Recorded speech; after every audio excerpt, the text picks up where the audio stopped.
नमस्कार, स्वागत है आप सबका दिन भर की तमाम बड़ी और अहम खबरों के साथ मैं हूं कवीन सचान। शुरुआत हेडलाइन से। लोकपाल कानून लागू न होने पर सुप्रीम कोर्ट नाराज, कहा बिना बदलाव के हो सकता है अमल। कानून में संशोधन की केंद्र की दलील की खारिज।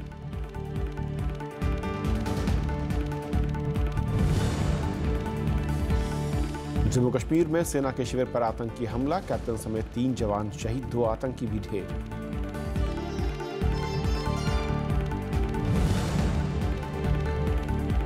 कृषि क्षेत्र में पोलैंड से करार, दोनों देशों का आतंकवाद के खिलाफ व्यापक रणनीति पर जोर।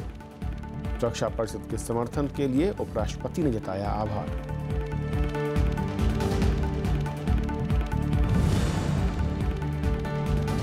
देश में सस्ती हवाई सेवा शुरू, 1 घंटे के सफर के लिए देने होंगे 2500 रुपए, 128 रूट पर मिलेगी सेवा।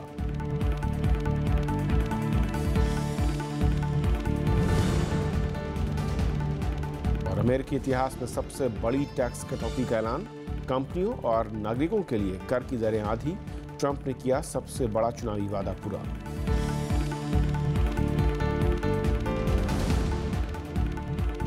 और आइए देखते हैं पहली खबर।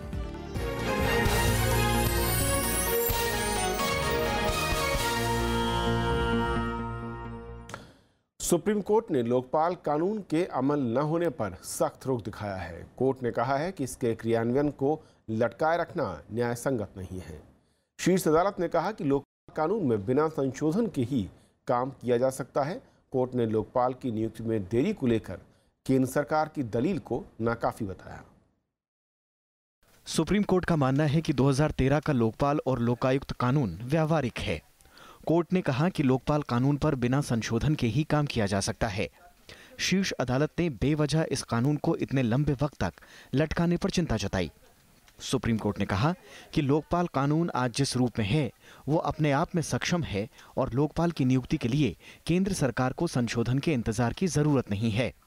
सुप्रीम कोर्ट ने सरकार की दलीलें जो दे रही थी कि भाई हम लोकपाल क्यों नहीं अपॉइंट कर रहे हैं, क्योंकि अभी लीडर ऑफ ऑपोजिशन नहीं है और कांग्रेस की पूरी सीट्स नहीं है वगैरह वगैरह, ये सब आज सुप्रीम कोर्ट ने रिजेक्ट कर दिया। बोला है कि मौजूदा कानून के हिसाब से लोकपाल की नियुक्ति करी जा सकती है और उनको सरकार को तुरंत लोकपाल की नियुक्ति के लिए कदम उठाने चाहिए। दरअसल मौजूदा कानून के तहत लोकसभा में नेता प्रतिपक्ष लोकपाल चयन पैनल का हिस्सा होंगे और इस समय लोकसभा में कोई नेता प्रतिपक्ष नहीं है। इसे देखते हुए केंद्र सरकार का कहना है कि लोकपाल कानून में नेता प्रतिपक्ष की परिभाषा से जुड़े संशोधन संसद में लंबित हैं। लिहाजा मौजूदा हालात में लोकपाल को नियुक्त नहीं किया जा सकता। विपक्षी दलों ने आरोप लगाया कि सरकार जानबूझकर 2013 के कानून पर अमल नहीं कर रही है। This is the same BJP that did so many dharnas and did not allow entire sessions of parliament talking piously about the Lokpal. And now when the time has come for them to do it, they do not implement it. Now let us see whether this government will obey the Supreme Court or the apex court, whether they will actually implement it or not. सरकार को अगर चाहिए था तो ये ordinance लाके भी उसके अंदर फेरबदल कर सकती थी। प्रधानमंत्री सर्वदलीय बैठक बुला सकते थे, मगर अभी तक प्रधानमंत्री ने और केंद्र सरकार ने इस विषय में एक कदम भी नहीं उठाया। उल्टा उन्होंने जानबूझ के इसको कोर्ट में फंसा दिया है और जब भी लोकपाल के बारे में बात होती है तो ये कहते हैं कि ये मामला कोर्ट में लंबित है। पक्ष नेता नहीं बोल के आप ये टाल रहे हैं। ये जनता को जो अधिकार है या जनता की जो इच्छा है उसका अनादर है, क्योंकि पूरी जनता रास्ते पर उतर गए थे ना। लोकपाल की नियुक्ति की मांग से जुड़ी याचिकाओं पर शीर्ष अदालत ने 28 मार्च को फैसला सुरक्षित रख लिया था। दरअसल लोकसभा में सबसे बड़ी विपक्षी पार्टी कांग्रेस के पास सिर्फ 45 सदस्य हैं और नेता विपक्ष के लिए 10% सदस्य होना जरूरी है। इसके मद्देनजर मौजूदा केंद्र सरकार ने कानून में बदलाव के लिए संशोधन लाया, जिसके तहत नेता विपक्ष की मौजूदा परिभाषा में बदलाव किया जाना है। अनु दीवान और रविंद्र सिंह शौरान के साथ ब्यूरो रिपोर्ट, राज्यसभा टीवी। और इस पूरे मसले पर और बातचीत करने के लिए हमारे साथ सुप्रीम कोर्ट के वरिष्ठ अधिवक्ता KTS तुलसी साहब जुड़ रहे हैं। बहुत बहुत स्वागत है तुलसी साहब आपका। सबसे पहले तो जिस सुप्रीम कोर्ट ने अपने आदेश में साफ तौर पर जो कहा कि जो लोकपाल की फाइंडिंग कमेटी यानी जो मेंबर 5 सदस्यीय जो एक कमेटी थी अगर विपक्ष का नेता नहीं है तब भी इसे लटकाना तर्कसंगत, न्यायसंगत नहीं है। क्या ये माने कि जो एक लंबा इंतजार इफ एंड बट का चल रहा था अब उस पर विराम लगेगा?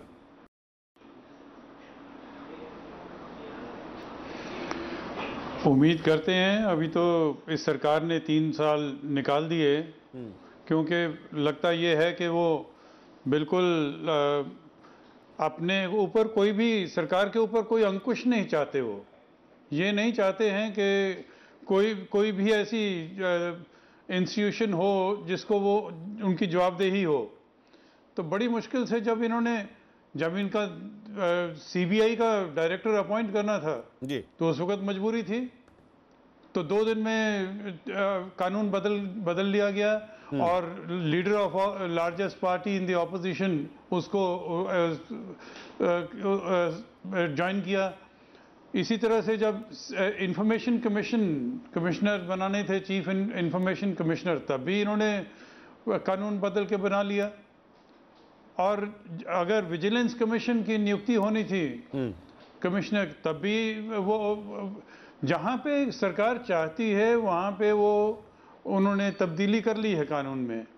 मगर ऐसा लगता है कि सरकार चाहती ही नहीं, लोकपाल के इंस्टीट्यूशन से ही उनको कुछ इस पे विश्वास नहीं है या अपनी जवाबदेही नहीं बनाना चाहते। और सुप्रीम कोर्ट ने इसीलिए कहा है कि ट्रांसपेरेंसी होनी चाहिए कार्यकारण में। अब ये भी हमने देखा था पहले कि 10 साल तक गुजरात में कोई भी लोकपाल नहीं बनाया गया था। तो इसलिए अगर सरकार चाहे, अगर पॉलिटिकल विल हो, तो ये 2 दिन में लागू हो सकता है। लेकिन सरकार की दलील तुलसी साहब की जो कानून बनाया गया लोकपाल के गठन को लेकर, उसकी एक जो बड़ी शर्त थी, यानी कि उसकी तमाम जो शर्तें हैं उसमें एक विपक्ष का नेता का जो मसला था, अगर उसके बिना वो बनाते हैं तो फिर वो इनवैलिड हो सकता है। इसमें कितना दम, या फिर ये कितना आपको लगता है कि सिर्फ महज एक दिखावे के लिए बात कही गई है? नहीं, ये दिखावे के लिए है। ये स्पीकर का अधिकार है। स्पीकर रिकग्नाइज कर ले तो leader of largest opposition party कल से बैठ जाएंगे और सभी कुछ हो जाएगा। मगर अगर चाहते हैं तो, और जहाँ पे चाहते हैं, अगर सीबीआई है, विजिलेंस कमीशन है, इंफॉर्मेशन कमीशन है, वहाँ पे भी बहुत विलंब करके बनाते हैं। मगर वहाँ तो लीडर ऑफ लार्जेस्ट पार्टी को बुला लिया, तो यहाँ पे बुलाने में क्या दिक्कत है? ये आप करेंगे, अगर स्पीकर किसी भी विपक्षी पार्टी में से किसी एक के लीडर को ये रिकमेंड कर दे लीडर ऑफ अपोजिशन के नाम पर, तो वो फिर चैलेंजेबल नहीं होगा। और जो एक कानूनी रोड़ा जिसकी बात कही जा रही कि वो अगर कोर्ट में कोई ले जाता है उसको तो इनवैलिड हो सकता है, वो वहां पर लागू नहीं होता। सुप्रीम कोर्ट ने कहा है कि मौजूदा कानून के अंदर अपॉइंटमेंट हो सकती है, तो बुलाएं leader of largest opposition party. Leader of largest opposition party को बुलाने में क्या था इतराज है? सीबीआई को डायरेक्टर बनाने के लिए भी तो बुलाया, विजिलेंस कमीशन बुलाया, इंफॉर्मेशन कमीशन के लिए बुलाया, तो यहाँ पे क्या दिक्कत है बुलाने में?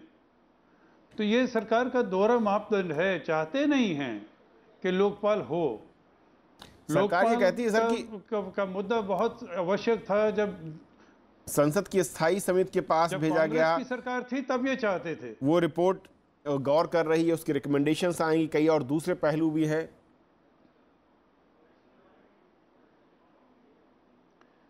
दूसरे पहलू हैं, उनकी वजह से देरी हो रही है। दूसरे पहलू कौन से? अपक्ष हैं और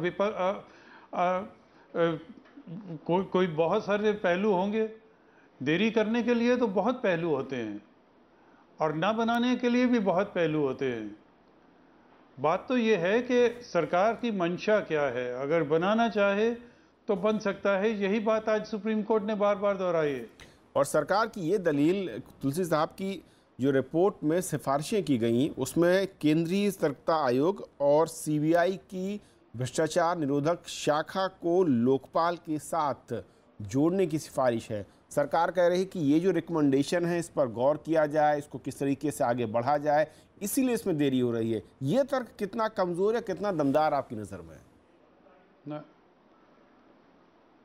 ना, बिल्कुल नहीं। आप बनाइए, लोकपाल तो बनाइए, उसके बाद लोकपाल से की सिफारिश के ऊपर बाकी बात हो जाएगी। लोकपाल होगा तो किस तरह से चलना है, पहले तो बहुत मुश्किलें होंगी, नई नई बातें आएंगी, मगर इंस्टीट्यूशन बनेगा तो आगे चलेगा। ये तो बन ही नहीं रहा है। ये तो ऐसा लगता है कि 5 साल पूरे निकल जाएंगे। और एक जो इस वक्त मैं कहूँ सोशल साइट्स पर बातें आ रही हैं कि विपक्ष का नेता अगर नहीं होगा तो फिर लोकपाल का चयन कहीं एक तरफा तो नहीं होगा, यानी क्योंकि प्रधानमंत्री, लोकसभा स्पीकर विपक्ष के नेता नहीं है, एब्सेंट है। क्यों नहीं होगा ना? कहाँ, कैसे? अगर सीबीआई के डायरेक्टर की अपॉइंटमेंट के लिए largest party, leader of largest party हो सकता है, तो यहां पे क्यों नहीं हो सकता? क्यों बिना लीडर ऑफ ऑपोजिशन के होगा? Leader of opposition means leader of opposition, largest party in opposition जी। अगर वो डायरेक्टर सीबीआई के लिए बुला सकते हैं तो लोकपाल के लिए क्यों नहीं बुला सकते? अगर वो डायरेक्टर सीबीआई के लिए, विजिलेंस कमीशन के लिए बुला सकते हैं तो लोकपाल के लिए क्यों नहीं बुला सकते? ये जो हैं, ऐसा लगता है कि सरकार चाहती ही नहीं है। ये कोई बात सही नहीं, क्योंकि इंफॉर्मेशन कमीशन के लिए आप leader of largest opposition party को बुला लिया, और उन पदों के लिए अगर आप क्या दिक्कत है? नियमों को बदलते हैं तो फिर लोकपाल के लिए फिर उस नियम का सहारा क्यों नहीं लेते, उस नियम के साथ क्यों नहीं चलते? ये बड़ा सवाल है। उम्मीद करते हैं तुलसी साहब की कोर्ट के आदेश के बाद शायद अब लोकपाल की नियुक्ति का जो लंबा इंतजार है वो शायद खत्म हो। बहुत बहुत शुक्रिया आपका तमाम तकनीकी पहलुओं पर हमारे साथ जुड़ने के लिए जी। ये थी हमारी पहली खबर। छोटा सा ब्रेक, और ब्रेक के उस पार दिन भर की दूसरी बड़ी खबरें।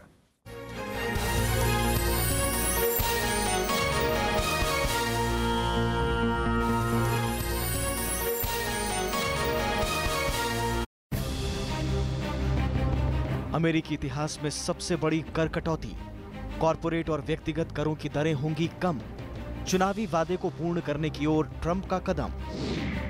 देखिए देश देशांतर में आज रात 8:30 बजे।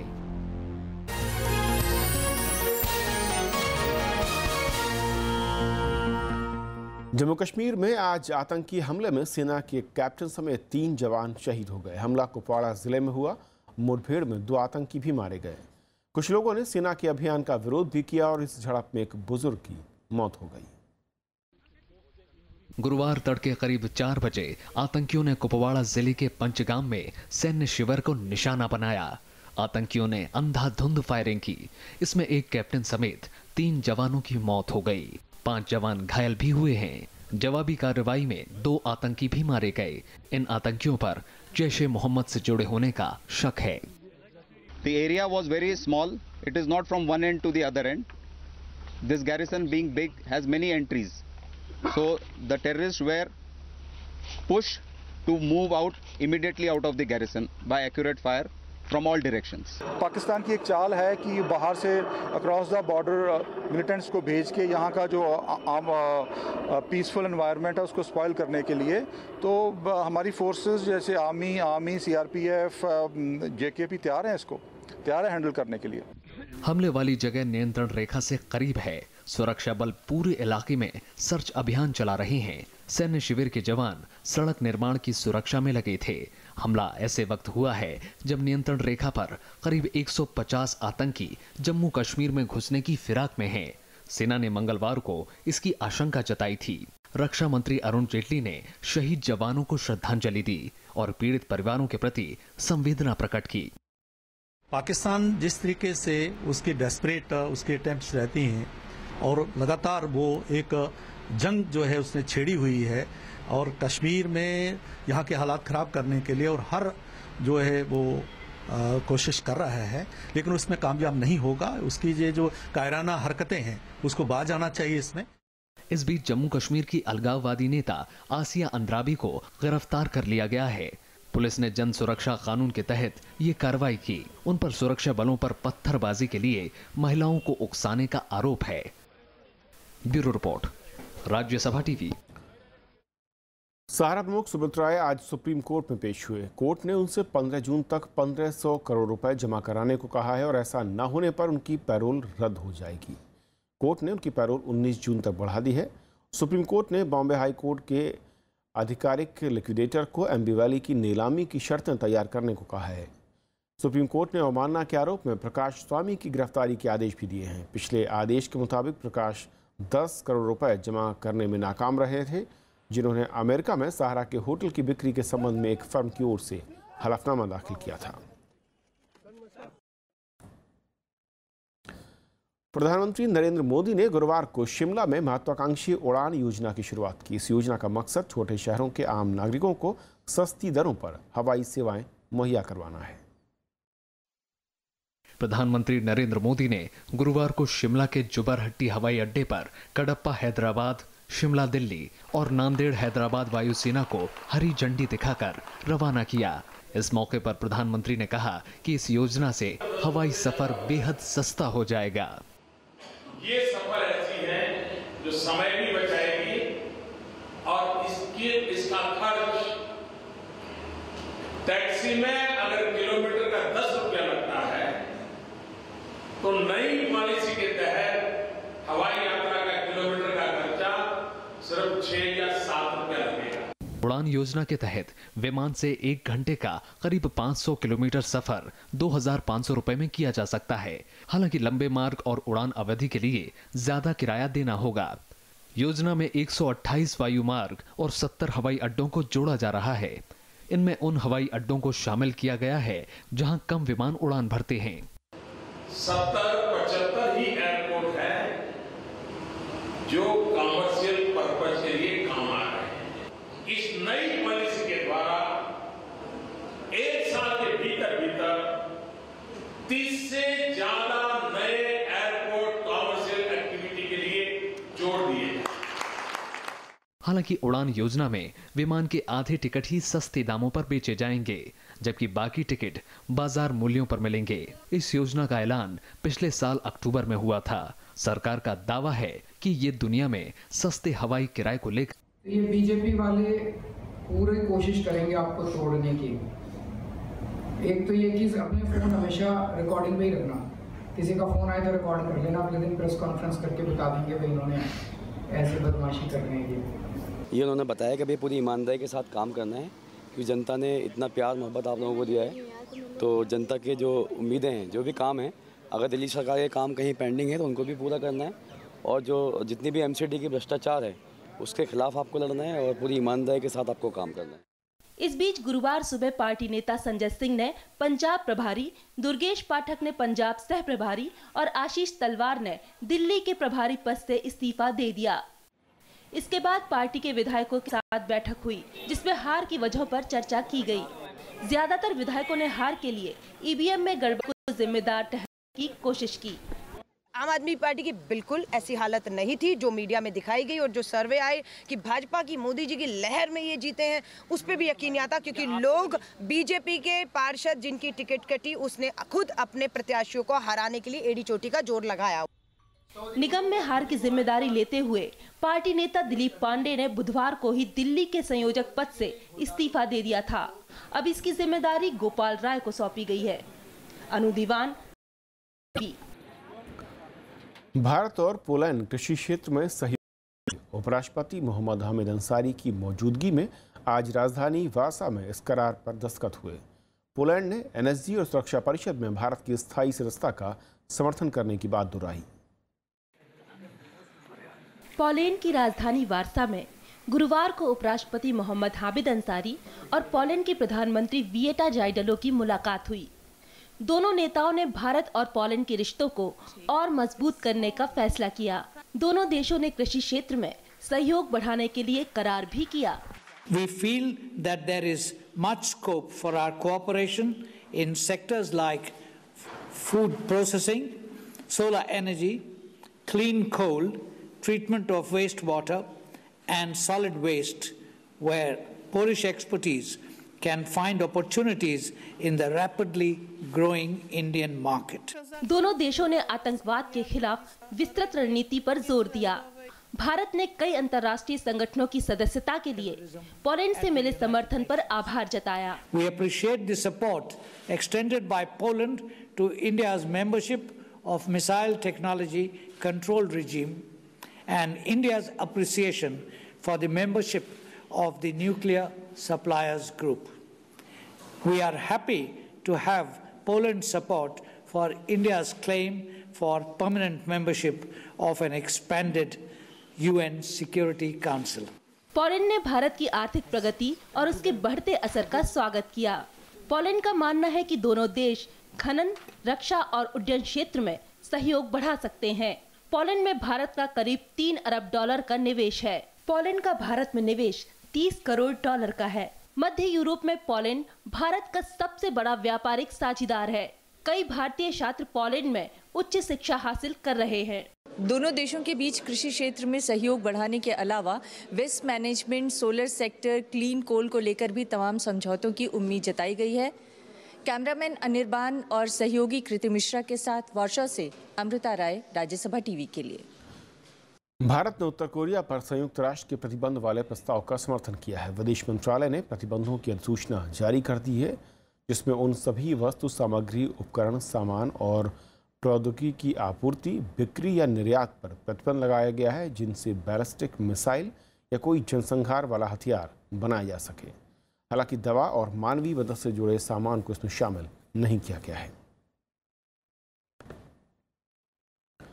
अमेरिका में ट्रंप प्रशासन ने अपनी टैक्स सुधार योजना का ऐलान कर दिया है। प्रस्ताव के मुताबिक आम आदमी और उद्योगों के लिए टैक्स की दरें तकरीबन आधी कर दी जाएंगी। इसे कि इतिहास का सबसे बड़ा कर सुधार माना जा रहा है। हालांकि इसके लागू होने के बाद अमेरिका में वित्तीय संकट की आशंका भी जताई जा रही है। अपने चुनावी वादे को पूरा करते हुए अमेरिकी राष्ट्रपति डोनाल्ड ट्रंप ने आयकर और कॉर्पोरेट टैक्स समेत कई दूसरे करों की दर में भारी कटौती करने का प्रस्ताव दिया है।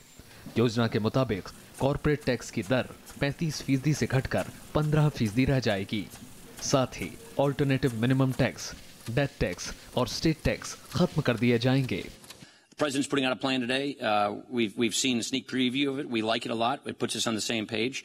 I would say that basically 80% of we're in agreement on 80%, and then that 20% we're in the same ballpark. And so we're just going to have to get together on those kinds of details.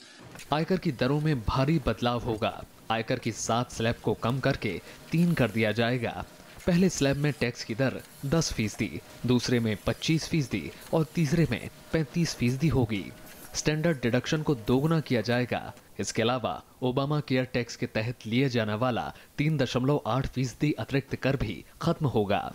We are going to cut taxes and simplify the tax code by taking the current 7 tax brackets we have today and reducing them to only 3 brackets: a 10% bracket, a 25% bracket, and a 35% bracket. प्रस्तावित tax सुधार का फायदा छोटे कारोबारियों और व्यक्तिगत tax code के तहत रिटर्न भरने वालों को भी मिलेगा। हालांकि अमेरिकी कांग्रेस ये प्रस्ताव पारित कर देती है तो सरकार की प्रत्यक्ष करों से होने वाली मौजूदा कमाई आधी से कम रह जाएगी। लेकिन ट्रंप प्रशासन का दावा है कि उससे उद्योग धंधे और रोजगार के अवसर बढ़ेंगे, साथ ही विदेशों में जमा पैसा अमेरिका वापस आएगा। Bureau report, Rajya Sabha TV. राष्ट्रपति प्रणब मुखर्जी ने आज संसद परिसर में साल 2016 के लिए बांग्ला कवि शंख घोष को ज्ञानपीठ पुरस्कार से नवाजा। 2 दशकों के बाद किसी बांग्ला लेखक को देश का सर्वोच्च साहित्य सम्मान मिला है। पुरस्कार के तौर पर शंख घोष को वाग्देवी की प्रतिमा, 11 लाख रुपए और प्रशस्ति पत्र प्रदान किया गया।